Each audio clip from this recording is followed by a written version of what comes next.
Salam alaikum à toutes et à tous, bienvenue sur Morocco Cannes. Aujourd'hui, le débrief de la belle rencontre d'hier du Maroc face aux Lions indomptables du Cameroun. Et avec moi donc pour débriefer de cette rencontre, notre ami Youssef. Youssef, comment tu vas? Salam alaikum. Bah, écoute, ça va. J'ai plus de voix, mais après une belle victoire, une victoire convaincante, et j'espère que tous les Marocains sont contents.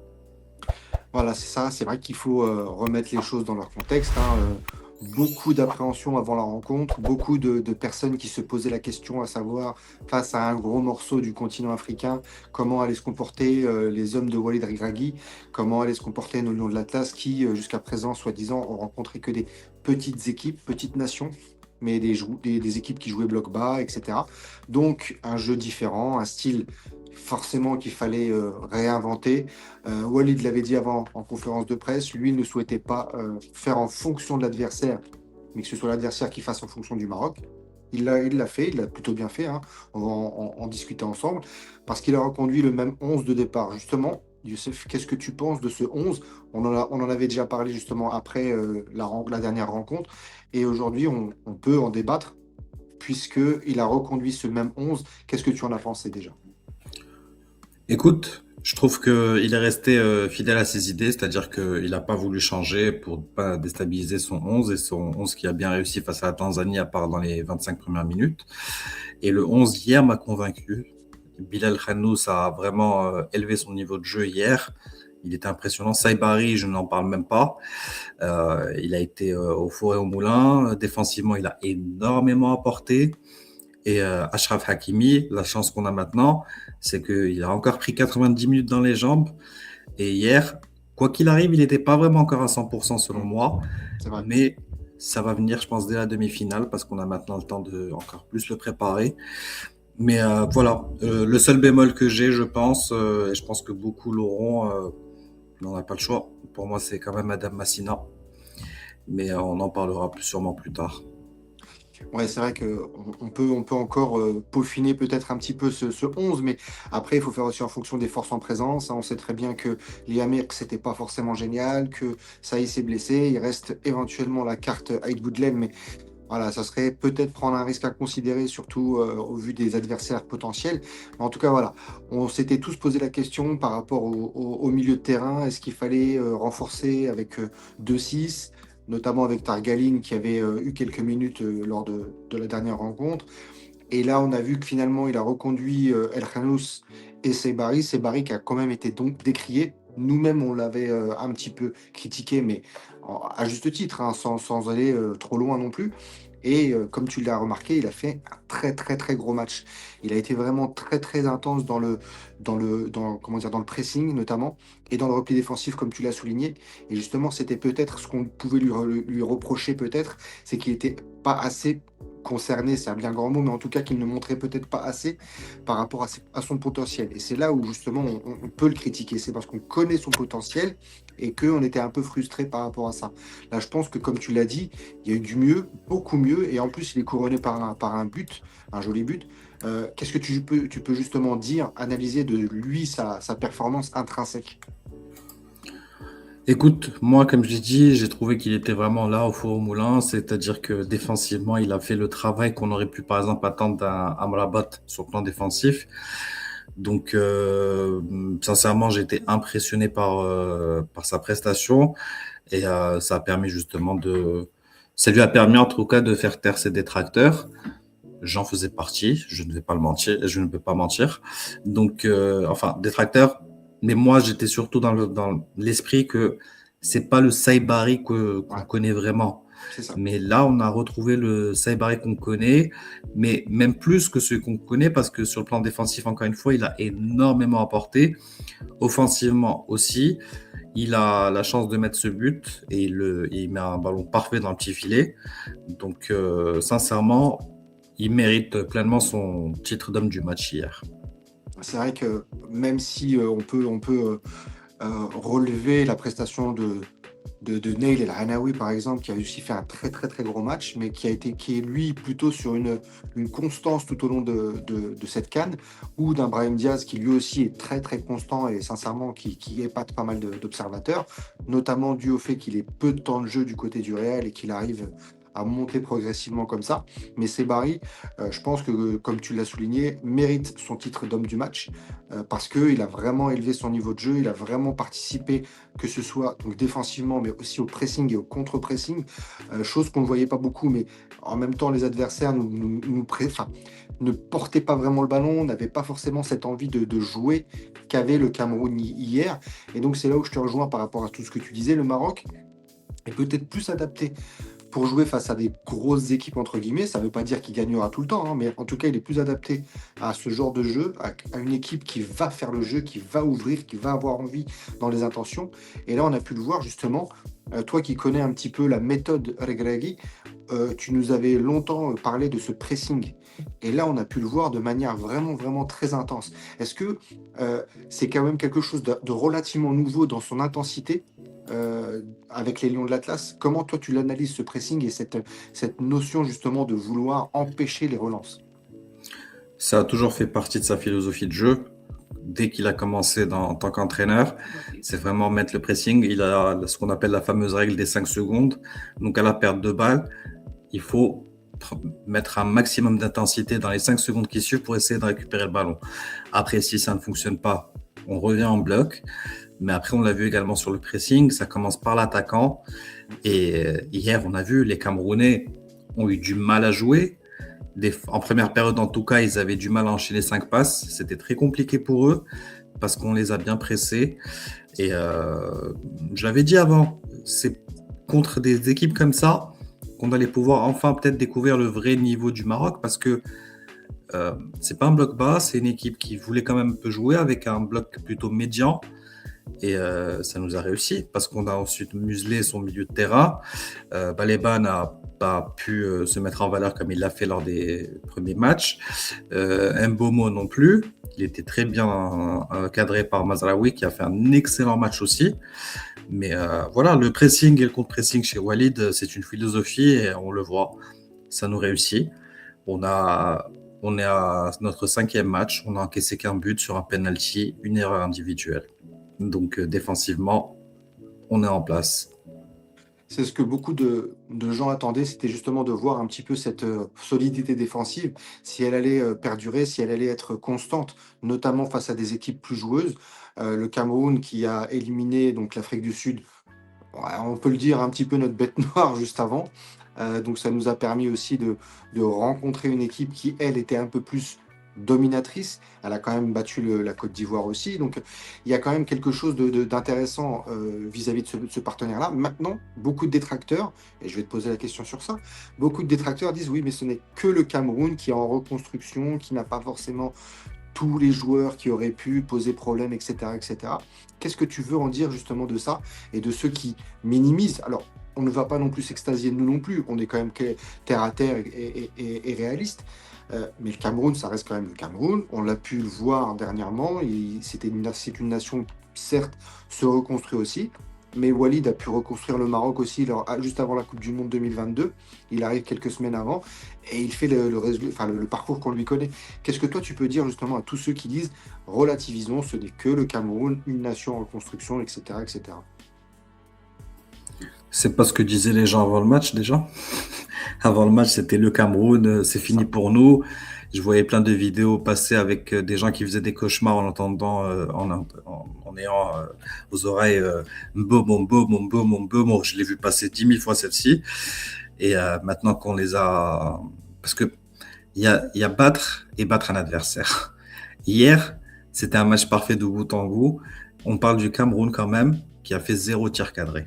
On ne parle pas d'un Cameroun, oui, en reconstruction, mais après, oui, ils ont fait un stage ils se connaissent depuis un mois, mais j'ai envie de te dire, le Maroc de 2022 avec Walid Regragui, c'était 3 mois de travail et je pense que personne ne nous aurait vu en demi-finale. Et moi, j'avais peur justement de cette équipe camerounaise parce que déjà, quand un entraîneur arrive, les premiers mois sont les plus simples, entre guillemets, parce que les joueurs sont à l'écoute, il y a une nouvelle dynamique, etc. Et tu avais des jeunes joueurs côté camerounais qui voulaient se mettre aussi en avant. Certes, c'est pas la grosse bête noire de cette CAN, mais quelle équipe, à part pour le moment peut-être, et on va voir tout à l'heure, Mais je ne sais pas si la vidéo sera publiée avant ou après le match. Mais on verra tout à l'heure si le Nigeria va confirmer sa grosse victoire également de 4 buts à 0. Mais pour le moment, sur le plan qualitatif, je pense que, et quantitatif aussi, à part sur les buts marqués, sauf si je me trompe, on est au-dessus. Donc, mais le Cameroun reste le Cameroun, un adversaire à respecter, avec un grand président de fédération qui a été un très grand joueur, donc qui a su les motiver. Mais voilà, moi ce que je dis, c'est que c'est une victoire contre une grosse nation africaine, mais restons quand même humbles parce que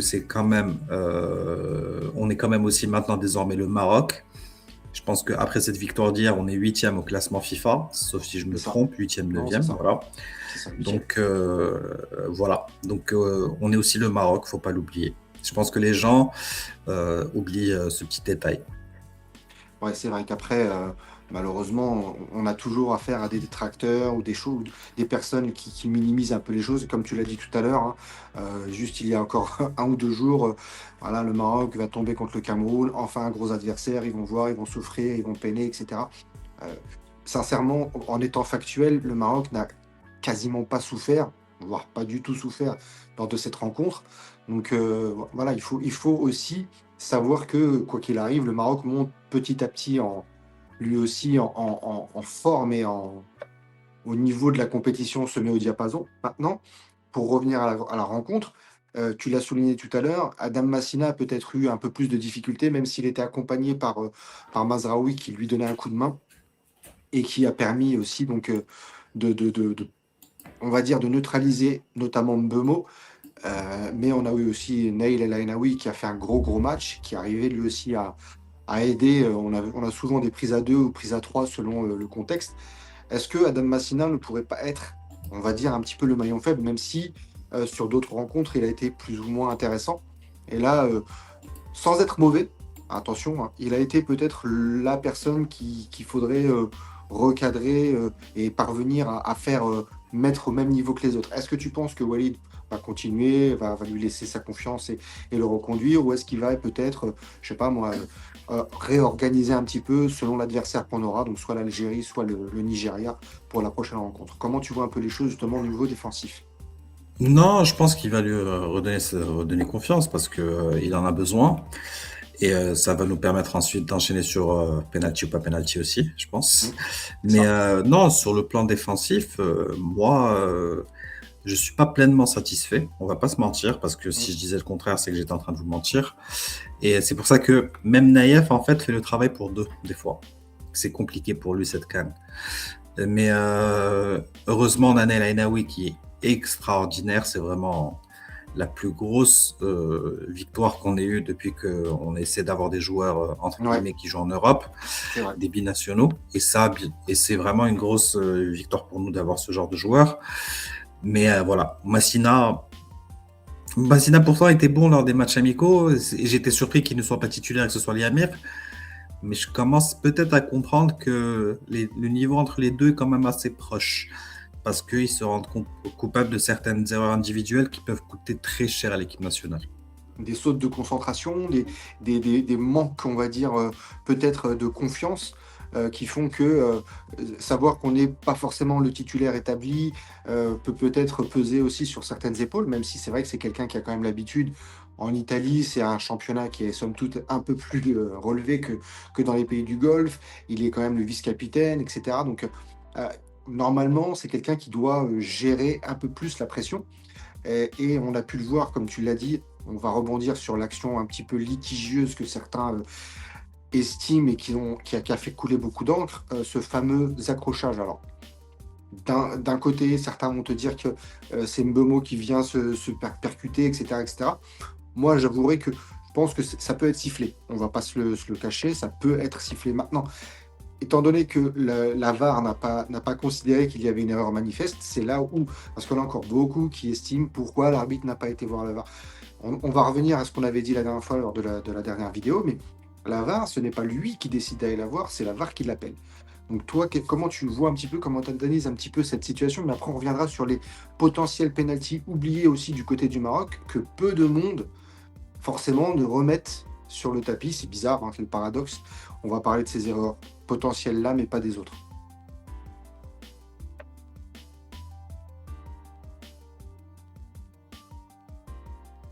Alors pour moi, sur cette action, il y a penalty.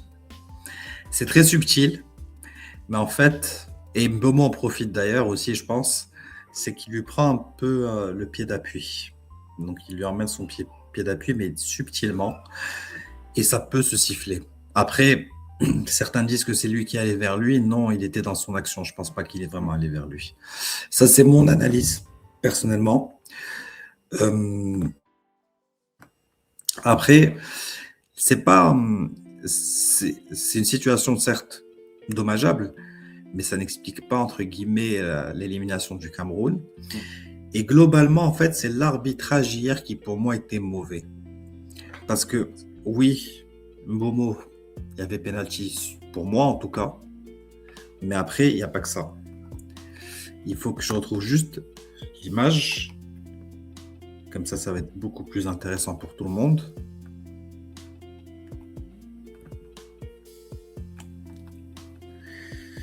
Bon, c'est pas grave, je vais la montrer tout à l'heure, mais en tout cas, quoi qu'il arrive, pour moi, il y a aussi 2 actions litigieuses du côté marocain, C'est ça. notamment sur Saibari, mais également sur Abdé. Je suis en train de retrouver l'image et ça va être très simple. Voilà, je l'ai retrouvé. Comme ça, on fait une analyse.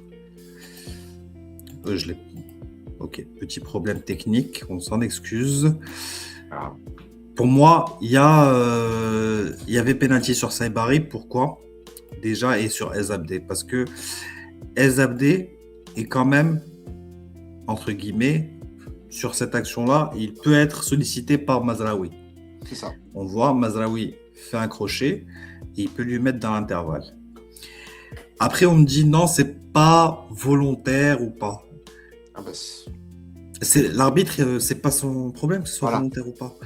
C'est C'est à toi de faire attention. Et j'ai vu un penalty moins litigieux être sifflé pour d'autres nations. Donc, je comprends pas pourquoi nous, à ce niveau-là, on dit non, il n'y a pas penalty. Ensuite, voilà. Celle-ci, on me dit non, le gardien touche le ballon avant. Mais le gardien, dans les règles de l'arbitrage, la première chose qu'on lui demande, c'est de contrôler sa sortie quand même un minimum. Oui, il protège sa surface, mais après, il lui met les 2 points dans le visage. C'est ça. Donc, c'est faute. Donc, c'est un deuxième penalty. Ensuite, on va parler du coup de coude de Naïef et de Massina.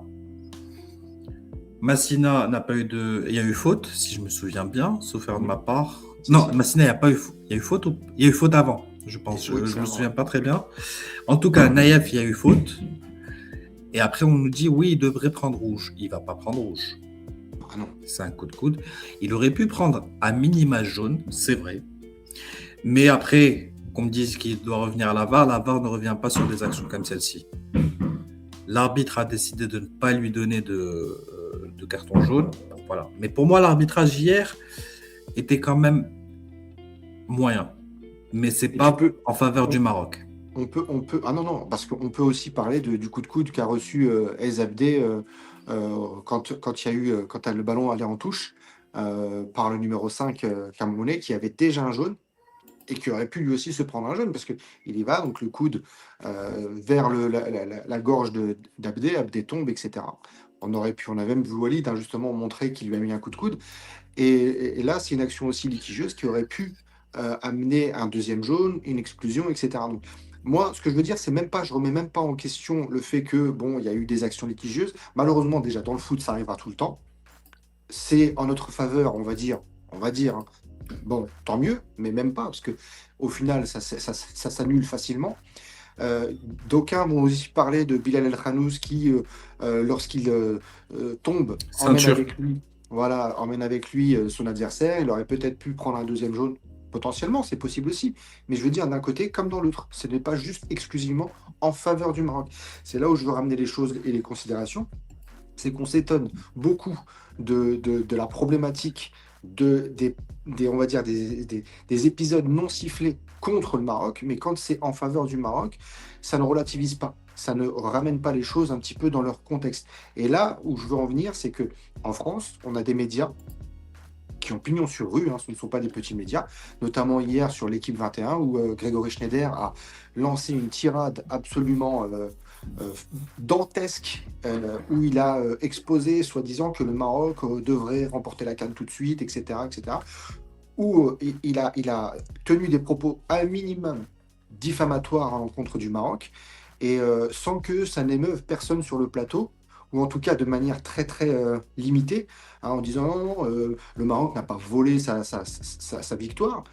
Mais je me dis sincèrement, avec les propos qu'il a tenus, c'est quand même des propos qui sont euh, pour le moins énormes par rapport à la situation. Je ne sais pas ce que toi tu en penses, est-ce que tu peux nous en dire, mais c'est quand même assez fou. Moi, j'ai vu. Bah, de toute façon, lui et moi, on a échangé rapidement sur Twitter. Et je lui ai expliqué que ce qu'il a dit, c'est diffamatoire, parce qu'il parle de services commandés. Bon, Mm. quand je lui ai dit que la fédération est en droit de demander des explications, il m'a dit non, mais à quel moment je cite la fédération, entre guillemets. Mais alors, qui a servi, c'est qui a commandé ce service de la part de l'arbitre? C'est le Cameroun contre le Cameroun, Ouais. c'est la CAF pour le Maroc. Je pensais pas que la CAF était bénévole pour le Maroc non plus. Donc, non, j'ai été surpris parce que ils ont oublié quelque chose, peut-être ces médias, et pas tous, hein, certains médias français, Mm. ont oublié un certain penalty sur Bouffal à la Coupe du Monde en demi-finale qu'on aurait dû Et ouais, avoir. c'est vrai. Mais nous, on n'en a pas fait un scandale, on n'a pas dit donner la coupe à l'équipe de France, mais on a compris quand même quelque chose. On n'est pas stupide.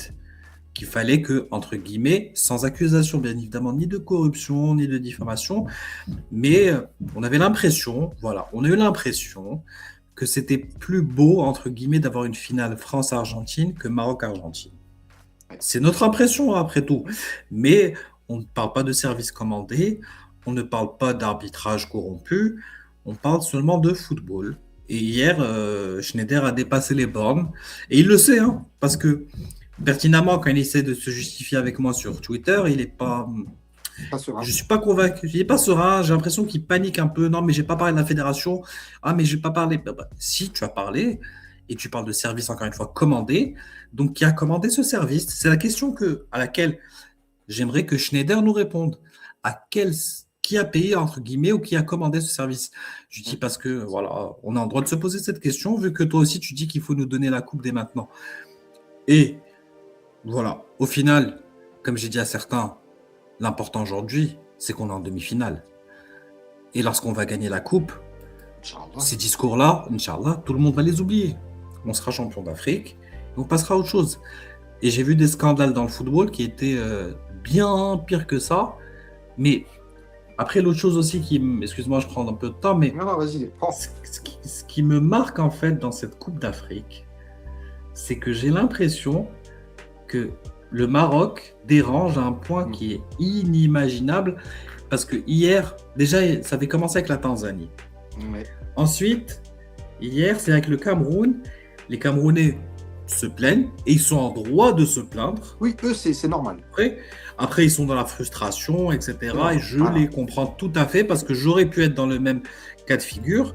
Oui. Mais j'ai vu, et là je vais citer quand même des nationalités parce qu'au bout d'un moment, il faut quand même commencer à dire.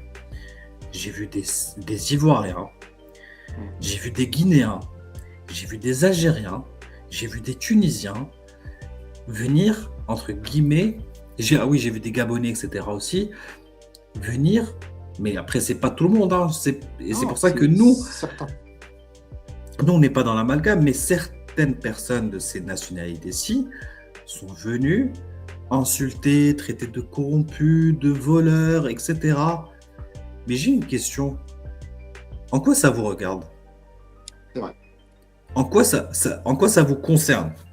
Quand ça sera contre votre sélection, là, vous serez en droit de parler. Mais là, on a l'impression que c'est tous ensemble contre le Maroc. C'est ça. Voilà, c'est vraiment le mot d'ordre. J'ai l'impression que je vois sur les réseaux sociaux. Allez, tous ensemble, on se met contre le Maroc. Dès qu'on voit quelque chose, il faut qu'on parle. Mais moi, j'ai vu un penalty donné à l'Algérie qui n'existait pas. J'ai vu d'autres pénaltys donnés à des sélections, des fautes données à d'autres sélections qui n'existaient pas. C'est l'arbitrage qui est mauvais. Et Oui, d'ailleurs, preuve en est, et là je vais revenir sur un autre sujet, qui est monsieur Romain Molina. j'allais y venir, mais oui, vas-y. Romain Molina qui fait un article pour dire le Maroc a le même assesseur depuis 5 matchs. Et qui parle que le Maroc, et qui dit que le Maroc, en fait, a engendré tous ces chamboulements dans la désignation des arbitres. C'est vrai. Sauf qu'avant, si vous passez sur mon Twitter, ce que je dis, c'est que 6 sélections sur 8 ont contesté certaines choses. Pas forcément l'arbitre en lui-même, mais des fois le retard sur les désignations, etc. Et monsieur Molina ne le cite jamais, ne le dit jamais, mais bien évidemment, quand il se rend compte de son erreur, il le fait 22 heures plus tard, après mon A tweet. posteriori, le mal est fait. Donc, le mal est fait, et il ne se rattrape pas. Non. Là, et en plus, il parle de l'assesseur. Et c'est là que je vois la méconnaissance des gens dans le football, et même de certains journalistes et certains journalistes d'investigation. L'assesseur n'a aucun pouvoir arbitral. Je vais le dire et le redire, j'ai fait plusieurs compétitions CAF. L'arbitre assesseur est on va dire que c'est un accompagnateur. Il n'a aucun pouvoir arbitral et il est assigné à un stade ou une ville. Donc c'est normal que nous, on joue à Moulay Abdallah, tous nos matchs, c'est normal que ce soit le même. Mais les Sénégalais, c'est pareil. Les Sénégalais, c'est pareil, mais ça, et je pense qu'il y a une autre section, c'est pareil, mais ça, personne n'a parlé. Et l'assesseur dans le match, et l'assesseur pour le match du Sénégal contre le Mali, c'était un Sénégalais. Pourtant, personne n'en a fait un scandale. Les Maliens ont un petit peu parlé, mais au bout d'un moment, c'était juste parler pour parler, mais ils savaient très bien que cette personne-là n'avait aucun pouvoir arbitral, qu'elle accompagne les arbitres, qu'elle est là pour leur faciliter le travail sur certaines choses qui sont logistiques et non pas dans le cadre dans l'exercice justement de leur fonction. Et voilà. Mais après, comme le disent plusieurs, beaucoup aimeraient voir le Maroc dehors. Oui. Mais le problème, c'est que le Maroc est en train d'organiser la meilleure CAN. L'arbitrage a toujours été un problème. On va se rappeler, allez, juste la dernière CAN, penalty pour nous contre Ezabdé, on ne l'a pas pris. Et on n'a pas fait un scandale. On aurait pu dire, ah mais c'est l'Afrique du Sud, ah, mais c'est Motsepe. On aurait pu nous aussi nous faire des films. On n'en a pas fait. C'est passé, on s'est fait éliminer. Tout le monde est tombé sur l'entraîneur, les joueurs, parce que c'est eux les premiers responsables quoi qu'il arrive. On n'est pas allé chercher des excuses à droite et à gauche. La Tunisie contre le Mali, l'arbitre siffle à la 87e minute. 6e, oui. 86e, 87. Oui, ça fait scandale, etc. La Tunisie a perdu, mais voilà, personne n'a parlé d'arbitre acheté par le Mali. Pourquoi ? Parce que pour certains, peut-être que le Mali n'a pas le pouvoir, entre guillemets, d'acheter des arbitres, alors que pour eux, le Maroc a le pouvoir de le faire parce que, encore une fois, selon l'imagination de certains, on contrôle la CAF. Mais après, pour revenir sur cette histoire de désignation, il était inconcevable qu'un Algérien, non pas par sa nationalité, mais parce que ça peut être notre futur adversaire en demi-finale, soit dans la VAR. Il était inconcevable qu'un arbitre, entre guillemets, marocain, soit l'arbitre des Égyptiens et un Égyptien, notre arbitre. Ça pose déjà un problème d'éthique. C'est ça. Donc, essayez de réfléchir un peu avec votre cerveau. Bon, sur Twitter, les gens ne réfléchissent pas avec le cerveau. Excusez-moi le terme, c'est 95% d'illettrés, donc au bout d'un moment, on perd notre temps à leur expliquer des choses. Et quand tu leur expliques, ils pensent que c'est une IA qui rédige à ta place parce qu'ils n'ont pas le niveau en fait pour rédiger quoi que ce soit. Mais après, bon, là n'est pas le problème. Le problème, c'est comme j'ai dit, c'était 6 fédérations sur 8 qui se sont plaintes. Le Maroc n'était pas le premier à amorcer le mouvement et Romain Molina l'a reconnu par la suite. Donc, allez chercher des excuses ailleurs. Le Cameroun hier était absent sur le terrain. Il a été muselé par l'équipe nationale du Maroc. Donc, sur le terrain. Et comme le dit entre guillemets un certain Walid Regragui, il a marqué Tihaf Shibka, mais mettez-la dans le but, marquez, personne ne vous enlèvera votre but. Vous n'avez pas marqué, vous pouvez vous en vouloir qu'à vous-même.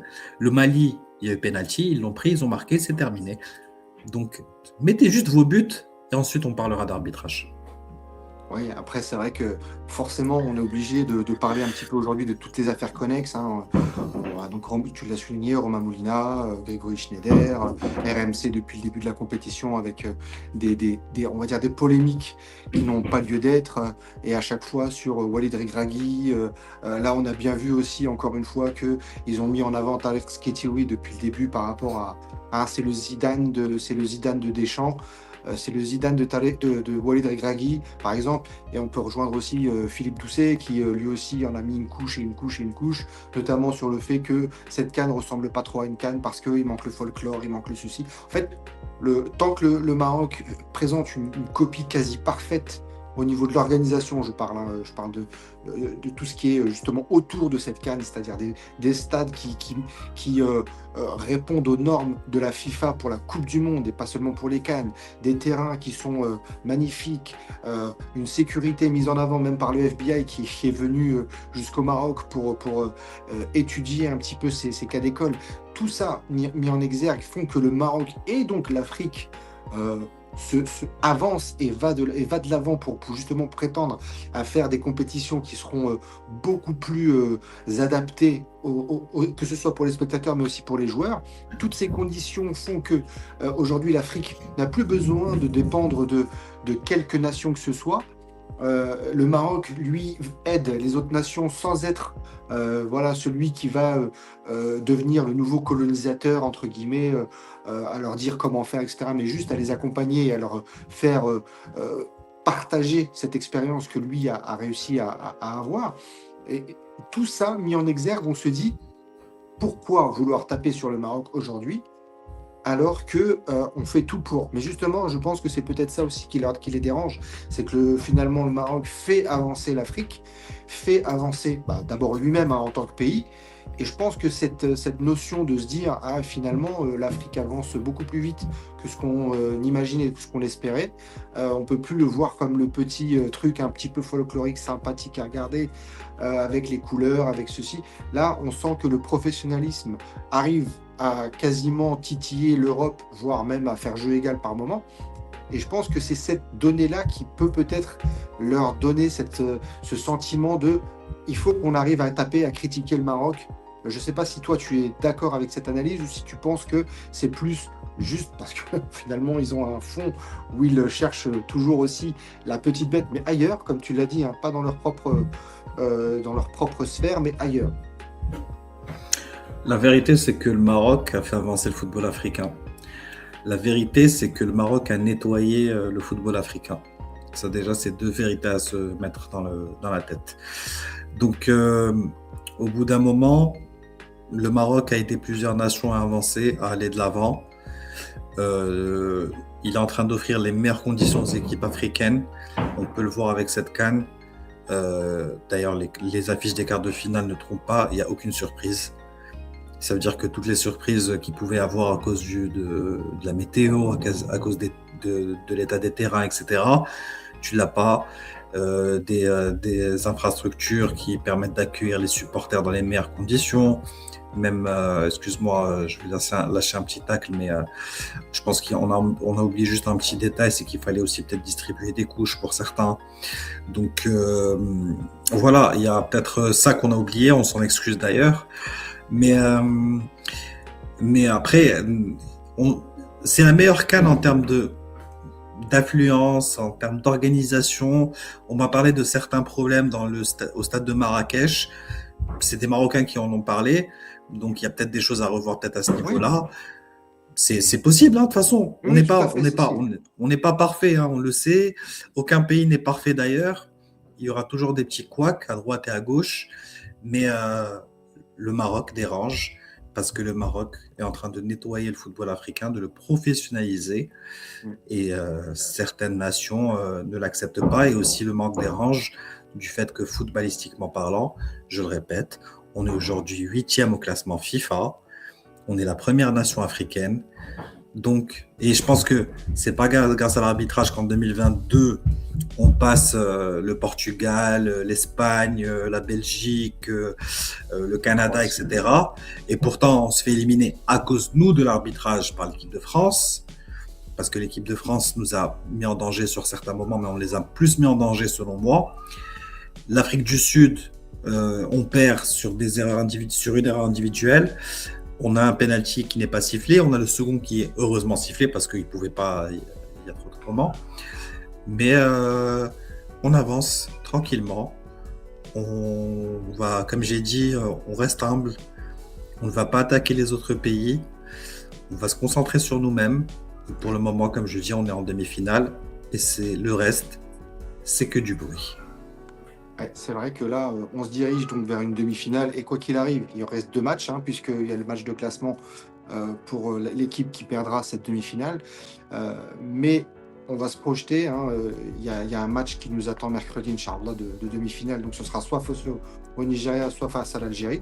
Deux, quoi qu'il arrive, gros match, un gros match, que ce soit face à l'Algérie ou face au Nigeria, quoi qu'il arrive.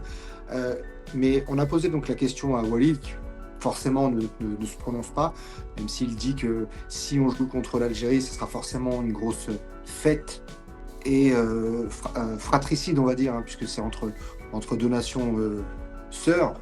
Mais au-delà de ça, on sait très bien que c'est, quoi qu'il arrive, un match particulier. Encore plus face à l'Algérie que face au Nigeria, même si le Nigeria est une grosse équipe. Il y a c'est pas un contentieux, mais une histoire particulière face à l'Algérie. Mais toi, comment tu vois cette rencontre, déjà de quart de finale Algérie-Nigeria, et quel est le potentiel adversaire que tu verrais le mieux contre le Maroc je parle le mieux dans le sens où quel est le favori entre le Nigeria et l'Algérie pour toi? Le favori pour moi, c'est l'Algérie. Pourquoi? Parce qu'elle joue presque à domicile, elle aussi. Le stade est acquis à sa cause. Ils joueront à Marrakech cette fois-ci, donc il y aura encore plus de place, donc plus l'occasion de remplir le stade pour eux. Donc ils sont à domicile, on va pas se mentir. Mm. Le Nigeria, certes, est intrinsèquement parlant, sur le plan individuel, est bien meilleur. Mais voilà, ça reste que l'Algérie a quand même de très bonnes individualités. Défensivement, ils sont un peu fébriles, mais je ne parlerai pas des individualités, mais je trouve que certains joueurs sont un peu fébriles sur le plan défensif. Et le Nigeria, même chose. Donc ça reste un match qui sera assez disputé. Les gens pensent que le Nigeria va mettre, entre guillemets, une raclée à l'Algérie, ça ne sera pas du tout le cas. Moi, qui j'aimerais affronter l'Algérie. Pourquoi? Parce que ça serait un beau derby et ça nous permettrait aussi de confirmer encore une fois pourquoi est-ce qu'on est 8e mondial. Et c'est une équipe également qui correspond ça correspond à ce qu'on veut faire actuellement, avoir une équipe en face qui va vouloir jouer au football, et ça peut donner un très beau match. C'est vrai que forcément, quoi qu'il arrive, ça serait un très beau match, que ce soit contre l'Algérie ou le Nigeria, mais on sait un petit peu que le jeu proposé par l'Algérie peut correspondre. Alors, on ne dit pas que forcément ça sera le jeu idéal pour le Maroc, mais c'est vrai que le Maroc, face à une équipe joueuse, est d'autant plus à l'aise pour pouvoir lui aussi déployer son jeu. Donc ça pourrait être intéressant. Après, on va regarder ça, comme dirait l'autre, de manière un peu apaisée aujourd'hui pour voir un petit peu ce que ça va donner. Et j'imagine que Walid sera attentif à cette rencontre, justement pour pouvoir analyser, quoi qu'il arrive, le jeu de l'une ou de l'autre des équipes, mais ce qui est normal. J'imagine que l'Algérie et le Nigeria hier ont regardé le match avec attention pour pouvoir eux aussi préparer cette rencontre. Donc, c'est de bonne guerre. Est-ce que ce sera Skitiwi ou Wahabi qui sera sur place pour analyser cette rencontre et faire remonter les infos? Mais de toute façon, j'imagine là que Walid sera très très Non, attentif. Walid partira à Marrakech. Il sera à Marrakech lui-même.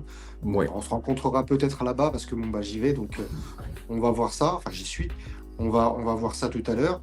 Et après, on pourra justement en rediscuter éventuellement dans un avant-match. Mais justement, toi, est-ce que tu repartirais avec ce même 11 ou tu y apporterais une touche différente par rapport justement aux notions qu'on a vues tout à l'heure, par rapport à la défense, notre défense qui peut peut-être être un peu fébrile par moment, ou est-ce que justement tu reconduirais exactement le même 11 qu'aujourd'hui, euh, ou sachant que Amrabat revient, qu'il a joué quelques minutes hier pour son retour?